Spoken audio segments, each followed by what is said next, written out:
Welcome back to the country one more time. So, got some stuff to go over.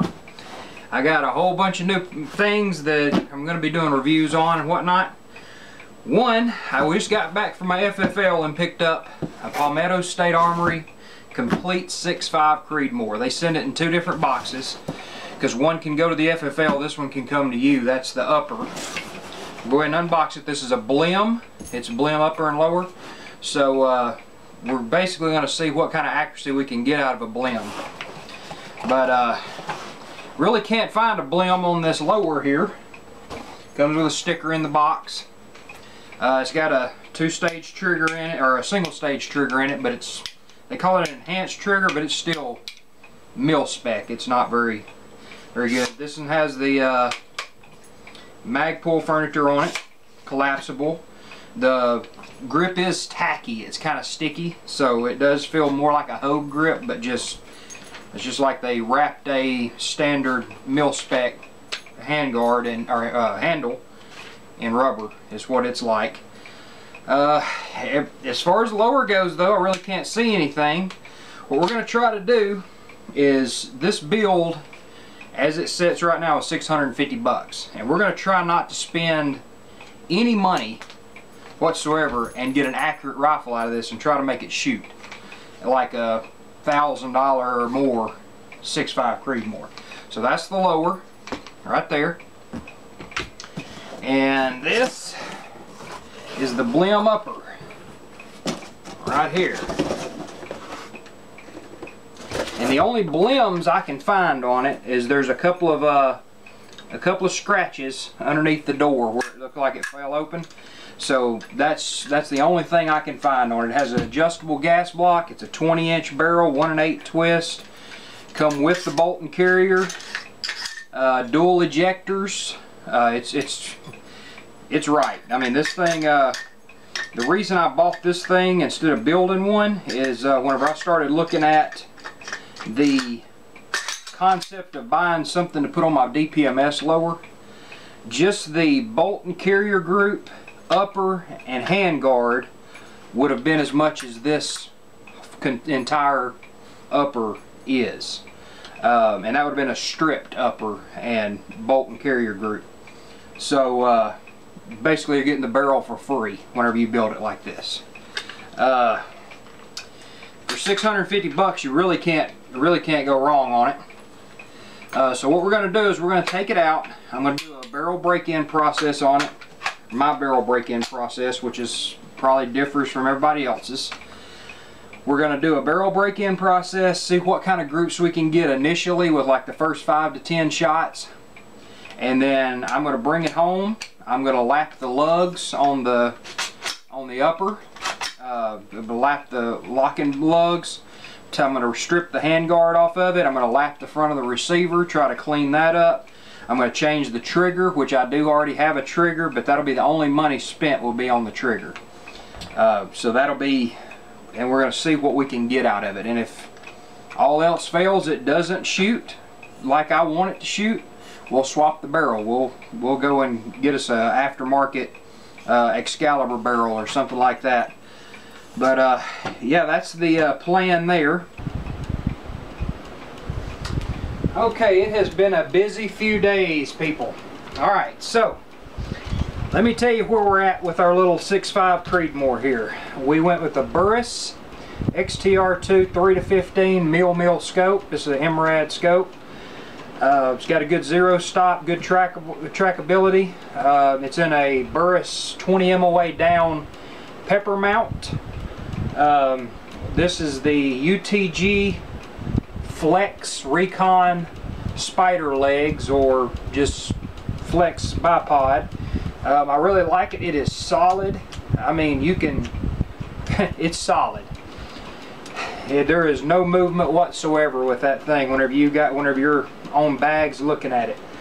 Okay, so our initial outing that we did was just through the barrel break-in process, and this is what you can expect out of the box. This is with factory American Gunner 140 grain boat tail hollow points, and they're averaging about a 2-inch. This one threw a flyer way up here. That I think that may have been the first shot out of the rifle, was way up here. And then of course we stopped, cleaned the barrel, let it sit, let it cool, and fired another one. And that's what we did for this whole first process here. So that was kind of what we got going on. This group was after we started doing the barrel break-in process. This was just a 5-shot continuous with the just to see what we had done so far. Then we came home, we pulled the handguard. I shot everything without the muzzle brake on it. I pulled the muzzle brake off because I plan on shooting this with a suppressor on it. So we had the magneto chronograph sitting on it, the magneto speed. So we took this off, we checked the crown. Crown looks good on this rifle. We did change the trigger out. We went ahead and did that.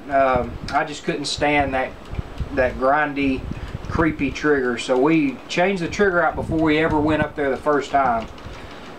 So we did that. We put an extended charging handle release on it. It's still the same charging handle, just has a longer release. We put a Rock River 2-stage trigger in it.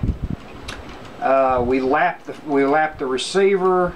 We lapped the bolt and carrier group to the action. We used accuracy oil made by Spartan Systems to break the barrel in the way that they say do it, and it did. I don't know if it was the barrel opening up or what, but I do have to say that I picked up about 100 feet per second in velocity. So I don't know if that had something to do with the accuracy oil or just the barrels breaking in, each their own.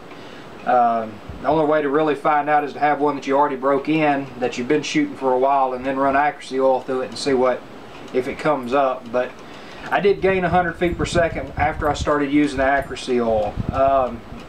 I adjusted the gas block to where it's trying to pitch them out in between the 2 and 3 o'clock position. So it was very over-gassed. It was throwing them straight out in front of me. So I had to mess with it was, like I said, bad over-gassed. Let's see, other than that, we really didn't do anything else to the rifle. We just lapped everything and broke the barrel in.